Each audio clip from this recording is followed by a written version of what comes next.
Been showing you some images from Canada, and as you may have heard, last night 2 of the Freedom Convoy organizers were arrested.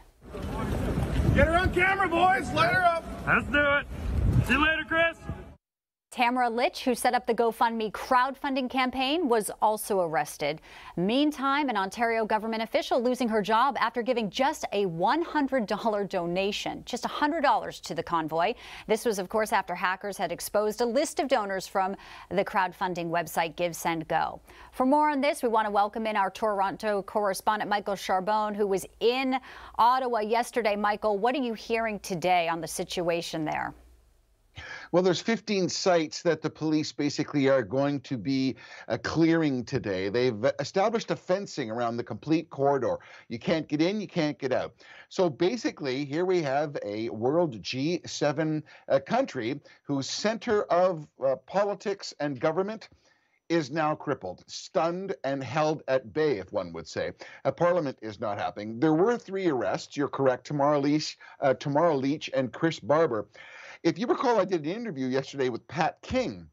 He's one of the controversial leaders. Supposedly, he was supposed to have left to New Brunswick, but he has been arrested as well.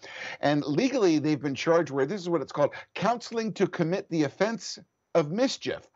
Their bank accounts have been frozen. There's been 15 other arrests. The other arrests which have taken place, basically they go down on their knees and they put their hands behind their back and they become arrested. There was a huge religious component there. I was part of some of these services where they had people who were administering faith there. They were lapping the Parliament buildings, so they had great faith as they were there. But right now, if you are in that trap, if you're in the red zone, you're not getting out, you're not getting in.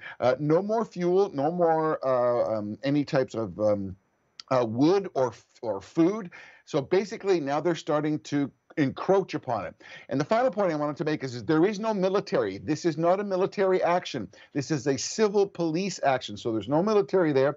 And the large tow trucks that are there to tow away the trucks, they're all Ontario Provincial Police and RCMP. There's no independent towers that are there. They're going to do this gig. Yeah, no one wants to move them. Well, obviously, we know you're watching it. We'll be bringing us live updates if anything was to happen there. Michael Charbonne, thank you so much.